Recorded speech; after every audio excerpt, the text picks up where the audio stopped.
Hello dear students, welcome back to the social class 7, history chapter 6, towns, traders and craft persons. From this lesson already we saw the first 3 videos.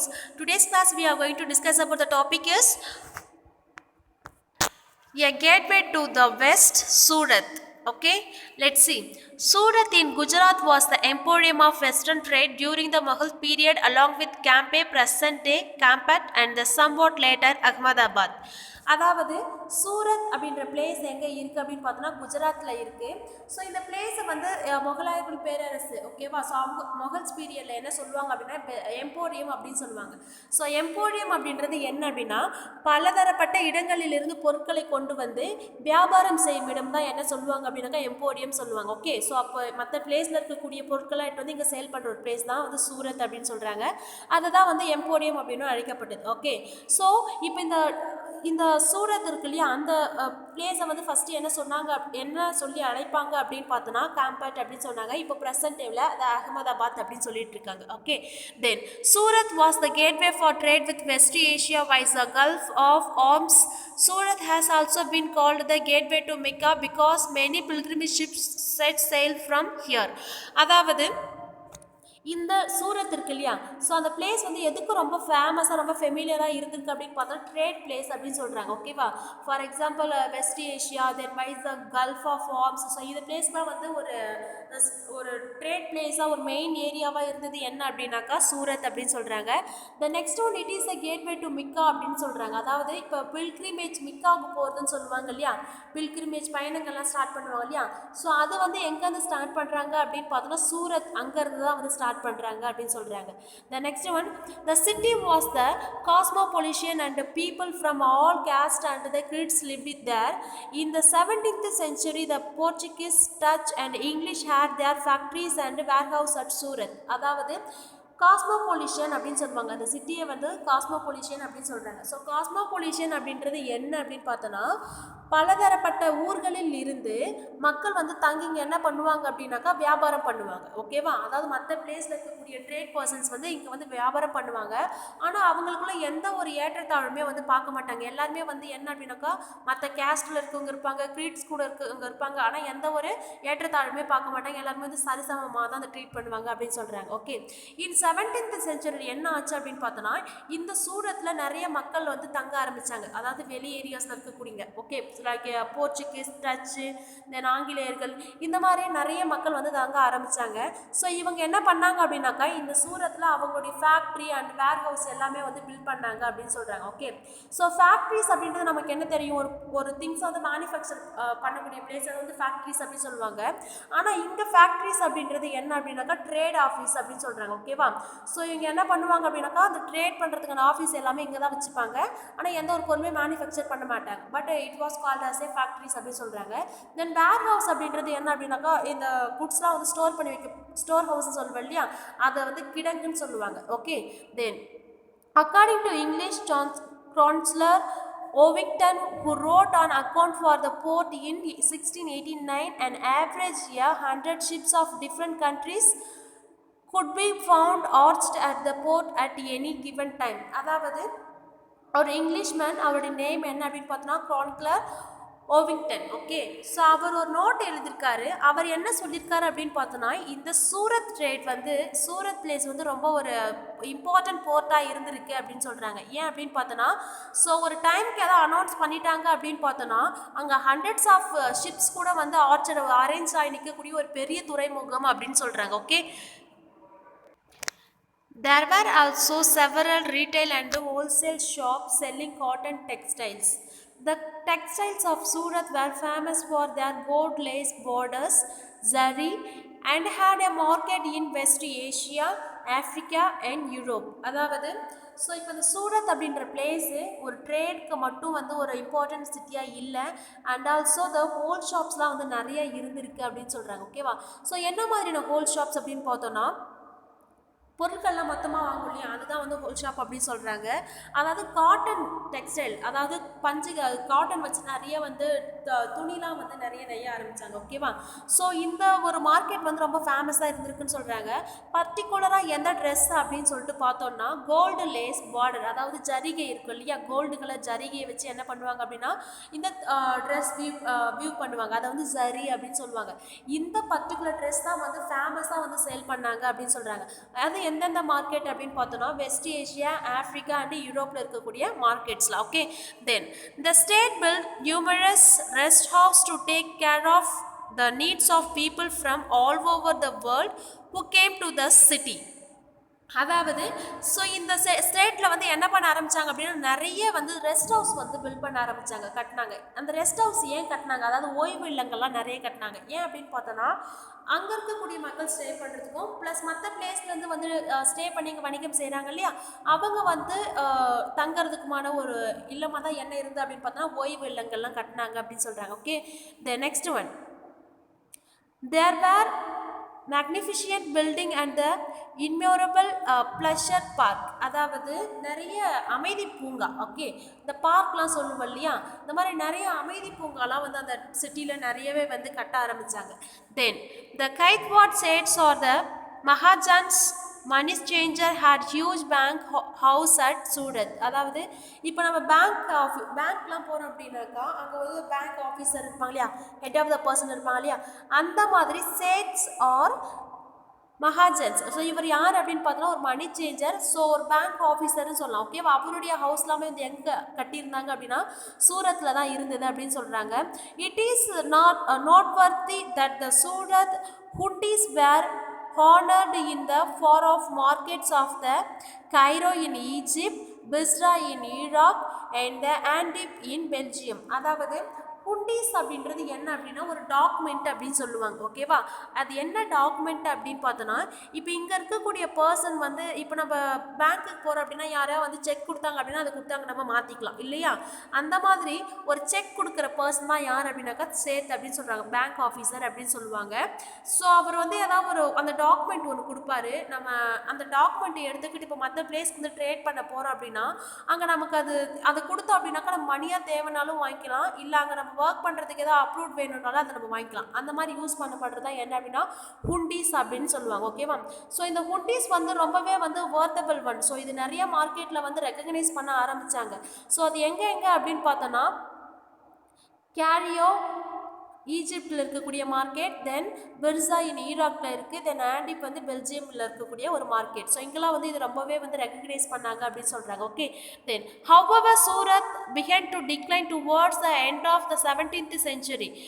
This was because of money factors, the loss of market and the productivity because of the decline of Mughal emperor control of the sea routes by the Portuguese and the campaign from the Bombay, present day Mumbai, where the English East Indian Company shifted its headquarters in 1668. Today Surat is a bustling commercial center. அதாவது so இப்போ இந்த end of the 17th செஞ்சுரியில் என்ன அப்படின்னு பார்த்தோன்னா எந்த அளவுக்கு வந்து இந்த சூரத் சிட்டி வந்து ரொம்ப ஃபேமஸாக இருந்ததோ அந்த அளவுக்கு வந்து ஒரு வீழ்ச்சியை சந்திச்சுது அப்படின்னு சொல்கிறாங்க. ஓகேவா. ஸோ இப்போ இந்த ஃபேமஸாக இருந்தது எல்லாமே யாருடைய பீரியடில் அப்படின்னு பார்த்தோன்னா முகல்ஸ் அவங்களுடைய ரூல் பண்ணும்போது அந்த பீரியடில் தான். ஓகேவா. ஸோ இப்போ இந்த எண்ட் ஆஃப் த 17th செஞ்சுரியில் என்ன ஆகுது அப்படின்னு பார்த்தோன்னா இந்த சிட்டியை வந்து ஒரு பெரும் வீழ்ச்சியை வந்து சந்திக்குதுன்னு சொல்கிறாங்க. ஏன் அப்படின்னு பார்த்தோன்னா ஃபேக்டர்ஸ் அப்படின்னு சொல்கிறாங்க. ஆல்ரெடி நம்ம ஃபேக்ட்ரி அப்படின்னா என்ன பார்த்துருந்தோம் அப்படின்னா இந்த ட்ரேட் பண்ணக்கூடிய ஒரு ஆஃபீஸ், ட்ரேட் ஆஃபீஸ், அதை தான் வந்து ஃபேக்ட்ரிஸ் அப்படின்னு சொல்லிட்டு அடித்தாங்க. அப்போ அந்த ஃபேக்டர்ஸ் அப்படின்றது யார் அப்படின்னா அந்த ஆஃபீஸில் இருக்கக்கூடிய ஹெட் பர்சனை தான் வந்து ஃபேக்டர்ஸ் அப்படின்னு நினைப்பாங்க. ஸோ இவங்களால வந்து ஒரு ப்ரொடக்டிவிட்டியை கொடுக்க முடியல. ஓகேவா. அதனால தான் என்ன அப்படின்னாக்கா அந்த சிட்டி வந்து ஒரு பெரிய வீழ்ச்சியில் வந்து சந்திச்சது அப்படின்னு சொல்கிறாங்க. ஓகே. ஸோ ஏன் வந்து இந்த முகல் அவங்களுடைய கண்ட்ரோல் இது போச்சு அப்படின்னு பார்த்தோன்னா கொஞ்சம் கொஞ்சமாக என்ன பண்ண ஆரம்பித்தாங்க. ஸோ அதாவது வந்து ஒரு டிரான்ஸ்போர்ட் அப்படின்ற போது அப்போ வந்து சீ ரூட் தான் வந்து ரொம்ப ஃபேமஸாக இருந்தது. அந்த சீ ரூட்டை வந்து ஃபவுண்ட் பண்ணது யார் அப்படின்னாக்கா போர்ச்சுகீஸ். ஓகேவா. ஸோ அப்போ அந்த போர்ச்சுகீஸ் அண்ட் டச் அந்த இங்கிலீஷ், ஸோ இவங்க எல்லாமே என்ன பண்ணுறாங்க அப்படின்னாக்கா இந்த துறைமுகங்கள் எல்லாத்தையும் வந்து இவங்களோட கண்ட்ரோலில் வச்சுக்க ஆரம்பித்தாங்க. ஓகே. ஸோ அப்போ அந்த ஈஸ்ட் இண்டியன் கம்பெனி இருக்கு இல்லையா, அவங்க என்ன பண்ணுறாங்க அப்படின்னாக்கா அவங்களுடைய ஹெட் குவார்ட்டர் செட் வந்து எங்கே வந்து கட்டினாங்க அப்படின்னு பார்த்தோன்னா மும்பையில். ஓகேவா? ஸோ அது எப்போ அப்படின்னா 1668 அவங்களுடைய ஹெட் குவார்ட்டர்ஸை வந்து இங்கே ஃப்ரேம் பண்ணாங்க. ஸோ இப்போ எல்லா கண்ட்ரோலுமே யாருக்கு கீழே இருக்குது அப்படின்னு பார்த்தோன்னா English. Secondly, we are going to discuss about the fishing in troubled water, Machilipatnam. Okay, let's see. The town of Machilipatnam or Machilipatnam, literally fish port town, lay on the delta of Krishna River. In the 17th century, it was the center of the intensive activity. அதாவது இப்போ second one என்ன அப்படின்னு பார்த்தோன்னா மசிலிப்பட்டினம் அப்படின்ற place பற்றி தான் பார்க்க போகிறோம். ஸோ மசிலிப்பட்டினம் எப்படி சொல்லுவாங்க அப்படின்னு பார்த்தோன்னா மசிலிப்பட்டினம் சொல்லுவாங்க அப்படின்னா மச்சிலிப்பட்டினம் அப்படின்னு சொல்கிறாங்க. ஸோ இந்த பிளேஸ் வந்து எதுக்கு ரொம்ப ஃபேமஸ் அப்படின்னு பார்த்தோன்னா ஒரு சீ போர்ட் அப்படின்னு சொல்கிறாங்க. ஓகேவா? ஒரு மீன் துறைமுகம் அப்படின்னு சொல்லுவாங்க. இப்போது நம்ம இதுக்கு முன்னாடி சூரத் பார்த்தோம். ஸோ சூரத் வந்து எல்லா பொருட்களையுமே கொண்டு வந்து சேல் பண்ணக்கூடிய ஒரு கேட்வேயாக தான் இருந்தது. ஆனால் இங்கே பர்டிகுலராக வந்து மசிலிப்பட்டினம் எதுக்கு ரொம்ப ஃபேமஸ் அப்படின்னு பார்த்தோன்னா மீன்பிடி தொழில் தான் அங்கே அதிகமாக பண்ணுறாங்க. ஓகேவா? ஸோ இது எங்கே இருக்குது அப்படின்னு பார்த்தோன்னா இந்த கிருஷ்ணா ரிவர் நதியோரத்தில் தான் அமைஞ்சிருக்கும். ப்ளஸ் இந்த பிளேஸில் வந்து நிறைய இன்டென்சிவ் ஆக்டிவிட்டீஸ்லாம் நிறையவே வந்து பண்ணுறாங்க அப்படின்னு சொல்கிறாங்க. ஓகே, ஸோ அது என்னென்ன மாதிரியான ஆக்டிவிட்டீஸ் அப்படின்றத பற்றி பார்க்கலாம். Okay, both Dutch and English East Indian companies attempt to control Machilipatnam was it became the most important port on the Andhra coast. The fort at the Machilipatnam was built by the Dutch. அதாவது so இப்போது இந்த மசிலிப்பட்டினம் இதோடைய control ஃபுல்லாகவே யார்கிட்ட இருக்குது அப்படின்னு பார்த்தோன்னா அதாவது East Indian company and Dutch and Portuguese. So எல்லாமே வந்து இவங்களுடைய கண்ட்ரோலில் தான் இருந்திருக்கு அப்படின்னு சொல்கிறாங்க. ஓகேவா? தென் புவர் ஃப்ரெஷர் டவுன் அப்படின்னு சொல்லும்போது ஸோ இந்த சிட்டி எப்படி இருக்கும் அப்படின்னு பார்த்தோன்னா அந்தளவுக்கு வந்து மற்ற சிட்டிஸ் கூட கம்பேர் பண்ணும்போது ஃபோர்ட்டிஃபைட்லாம் இருக்காது.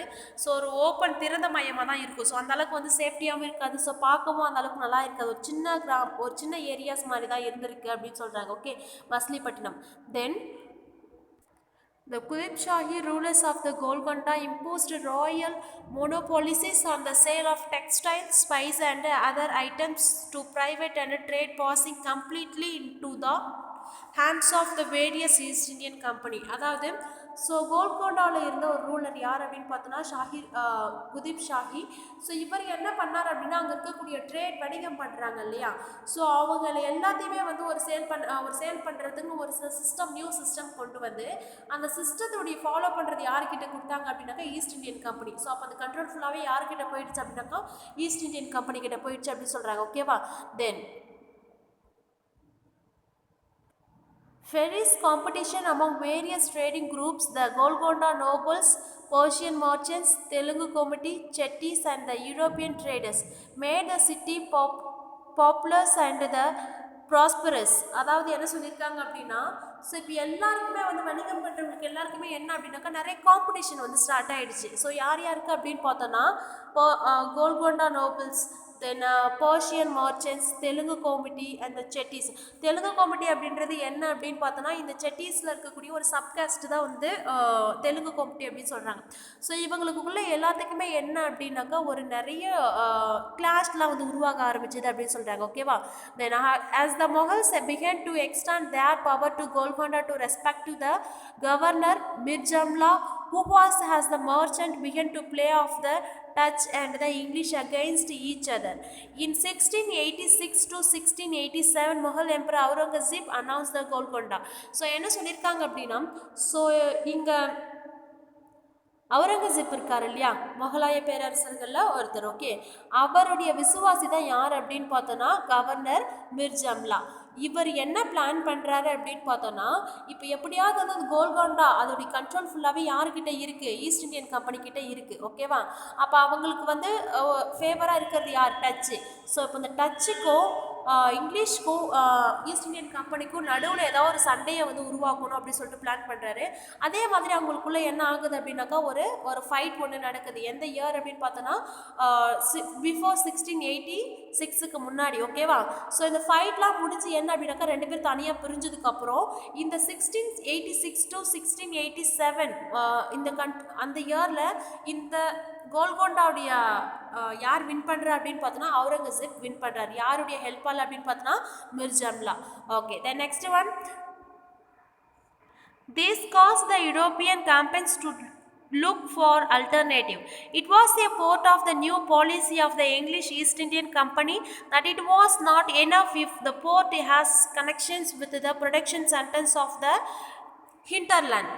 The new company trade centers, it was felt, should be combine the political, administrative and the commercial roles. அதாவது என்ன பண்ண ஆரம்பிச்சாங்க அப்படின்னா, இப்போ இந்த யூரோப்பியன் கம்பெனிஸ்லாம் இருக்காங்க இல்லையா, இவங்க என்ன பண்ண ஆரம்பிச்சாங்க அப்படின்னாக்கா, இப்போ பர்டிகுலராக வந்து நிறைய பாலிசிஸ்லாம் வந்து கொண்டு வர ஆரம்பிச்சாங்க.